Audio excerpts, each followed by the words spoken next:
Ahora bien, tal como dijimos en la resolución al inicio de este ejemplo de derivación, les voy a mostrar ahora el segundo procedimiento, que es netamente práctico. Pero antes de entrar directamente a la derivada, les voy a mencionar una regla que se llama regla práctica. Esta regla práctica integra, combina, podríamos decir, las reglas 4, 10 e inclusive la regla 2. ¿A qué se refiere? A un término polinómico que tenga la siguiente estructura: constante por x elevada a un exponente cualquiera m y derivada. Derivada de una constante por una variable x elevada a un exponente real m cualquiera. ¿A qué es igual la derivada de este tipo de expresiones? El exponente m baja a multiplicar. ¿A quién? A la constante. Se anota la variable x y su exponente queda disminuido en 1. Si ustedes se fijan, en la función dada tenemos 4 términos.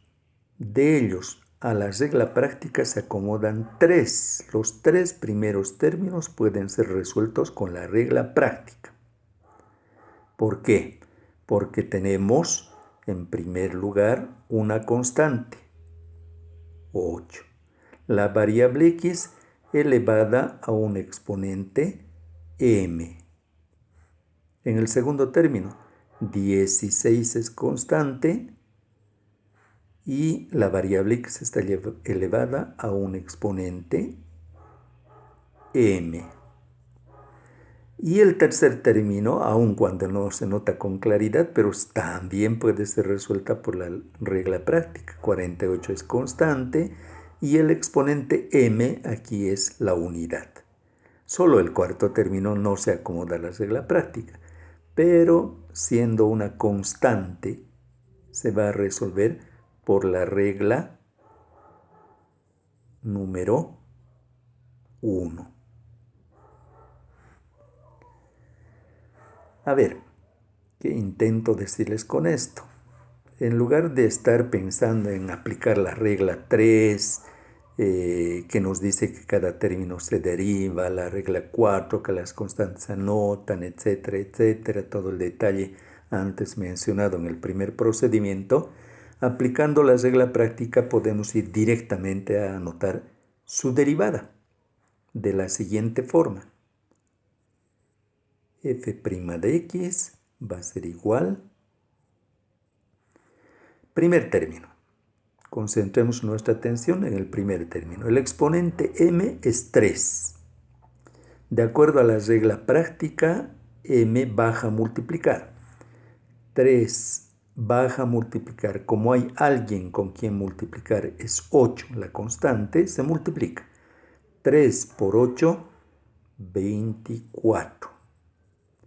Se anota la variable x y su exponente nuevo resultará de restarle al exponente original la unidad. 3 menos 1, 2.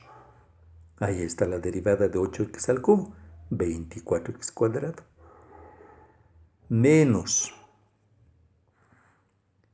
16x cuadrado tenemos que derivar. Eso dice la regla 3, lo estamos reconociendo tácitamente. Ya no hay necesidad de hacerlo a detalle. Donde m es el exponente de x. M baja a multiplicar. ¿Y con quién va a multiplicar? Con 16 en este segundo término. 2 por 16, 32.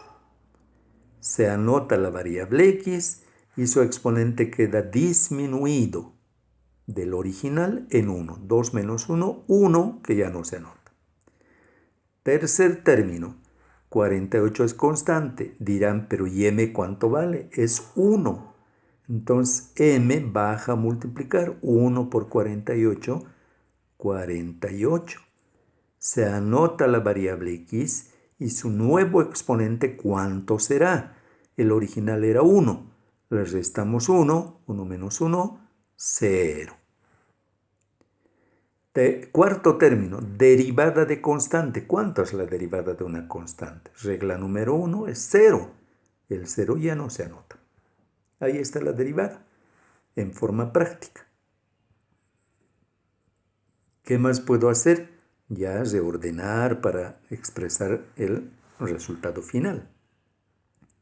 El primer término no se hace ningún cambio, ya está consolidado. El segundo término también. Pero en el tercero sí hay algo que indicar, algo sencillo. ¿A qué se refiere? Que una cantidad real como x elevada a un exponente 0, recuerden, por las reglas de la aritmética, es igual a 1. Por lo tanto, 1 por 48 quedaría simplemente 48. Y en esta última etapa, última fase, nos ocupamos de factorizar, elegir un factor común, que es 8. Ya sabíamos que es 8. 24 entre 8 a 3. La parte literal queda. 32 entre 8, 4. La parte literal x queda. 48 entre 8 a 6, manteniendo los signos necesariamente. Por eso es que nuevamente, si ustedes observan, hemos obtenido el mismo resultado que habíamos logrado en el primer procedimiento. ¿No es verdad? No hay ninguna diferencia. Esa sería la derivada por el procedimiento práctico. Como comprenderán, aquí hay mayor ventaja con respecto al primer procedimiento.